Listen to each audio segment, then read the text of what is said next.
नमस्कार दोस्तों। स्वागत है आप सभी का मेरी कहानियों में। मैं हूं शिखा और एक बार फिर से आपके लेकर आई हूं एक नई कहानी। और उम्मीद करती हूं कि ये कहानी भी बाकी कहानियों की तरह आपको बेहद पसंद आएगी और आप पहले की तरह अपना प्यार और सपोर्ट मेरी वीडियोस पर बनाए रखेंगे। तो चलिए अपनी आज की कहानी शुरू करते हैं। ऑफिस का काम करूं, घर संभालूं या शिवांश को पढ़ाने के साथ साथ उसके साथ खेलूं भी, अक्सर रूही यही सोचकर परेशान हो जाती और झुंझलाने लगती कि मैं कुछ भी ठीक से नहीं कर पा रही। अक्सर उसे अपराध बोध होता कि वो जाने अनजाने घर में सबका दिल दुखा देती है, जबकि उसकी मंशा ऐसी नहीं है।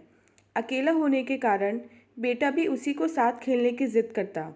बच्चों के मानसिक विकास के लिए पढ़ाई के साथ खेल भी ज़रूरी है, वरना तो मोबाइल लेकर बैठ ही जाएंगे। इसी बीच मदर्स डे आया।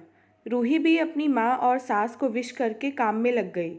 इतवार था तो सोचा नाश्ते में कुछ अलग सा बना लिया जाए।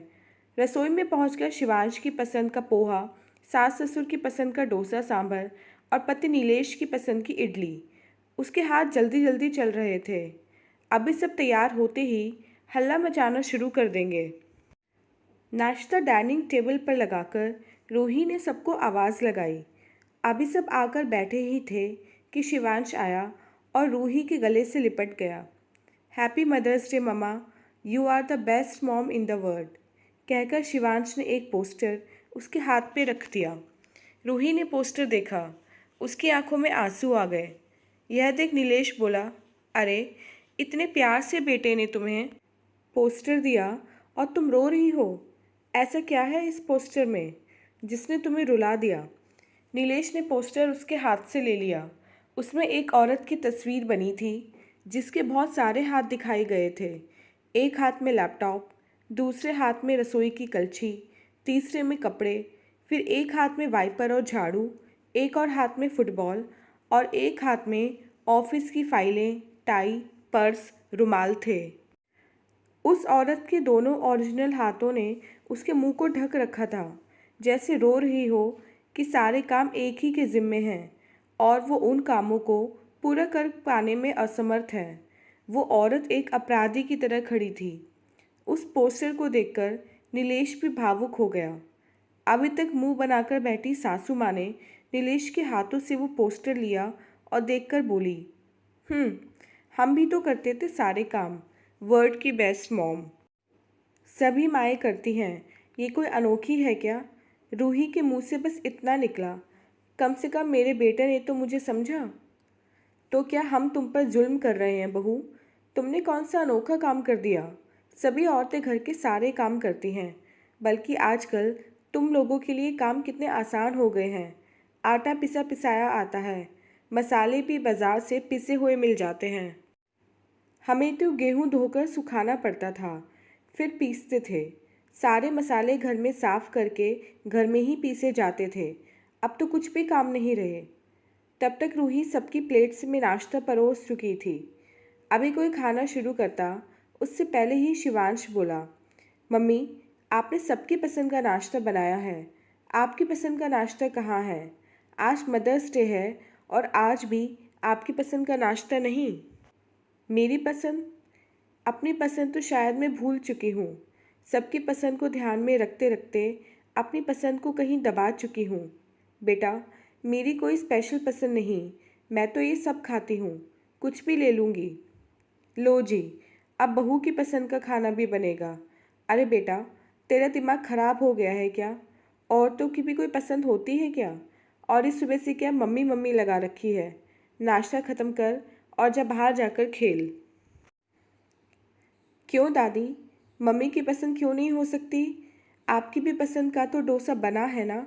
जब आपकी पसंद हो सकती है तो मम्मी की क्यों नहीं? और मैं अपनी मम्मी का ख्याल क्यों नहीं रख सकता? पापा भी तो आपका ख्याल रखते हैं। जैसे आप मुझे मना कर रही हो मम्मी का ख्याल रखने को, वैसे पापा आपका ख्याल ना रखें तो आपको कैसा लगेगा? शिवांश की बात सुनकर सब हक्के बक्के थे। इतने छोटे बच्चे ने ये क्या कह दिया? सच ही तो बोल रहा है।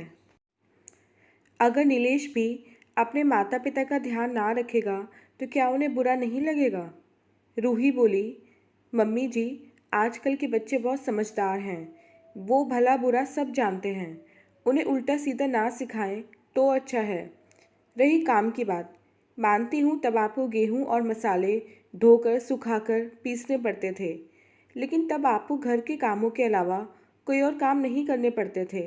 ना तो बाहर का कोई काम करना होता, ना बच्चों की पढ़ाई का ही अधिक बोझ था और ना ही नौकरी का। लेकिन अब ज़माना बदल गया है। अब पहले वाली वो बात नहीं रही, जब लड़की की खुद की कोई पसंद नहीं थी, उन्हें बस ससुराल वालों की पसंद अपनानी होती थी। उस समय तो बेटियों की पसंद को भी महत्व नहीं दिया जाता था। हमारे समय में ऐसा नहीं है। सब समझदार हैं, सबकी अपनी पसंद का महत्व है, चाहे वो खाने में हो, चाहे कपड़े पहनने और घूमने की बात हो। आज तक मेरे मन में हमेशा एक अपराध बोध रहता था कि मैं जाने अनजाने सबका दिल दुखा रही हूँ। एक अच्छी बहू, एक अच्छी पत्नी और एक अच्छी माँ ना बन सकी। लेकिन बस, अब बहुत हो गया। अब से मैं अपनी पसंद को भी महत्व दूंगी, क्योंकि जाने अनजाने में मैं अपने बेटे को भी यही सिखा रही थी कि औरत की कोई पसंद नहीं होती। इतना सब कहकर रूही चुप हो गई। नीलेश बोला, माँ, रूही सही कह रही है। बरसों पहले मैं भी आपके लिए ऐसे ही सोचता था, लेकिन चाहकर भी आवाज़ नहीं उठा पाया। आज शिवांश ने रूही के लिए बोला तो मुझे बहुत अच्छा लगा। समझ गया कि समय बदल गया है, अब बच्चों को सोचना नहीं पड़ता। सबकी बात सुनकर नीलिमा जी, सासू माँ चुप हो गईं। सही तो कह रहे हैं सब। उस समय उन्हें भी तो बुरा लगता था ये सब, फिर बहू के साथ ये सब क्यों?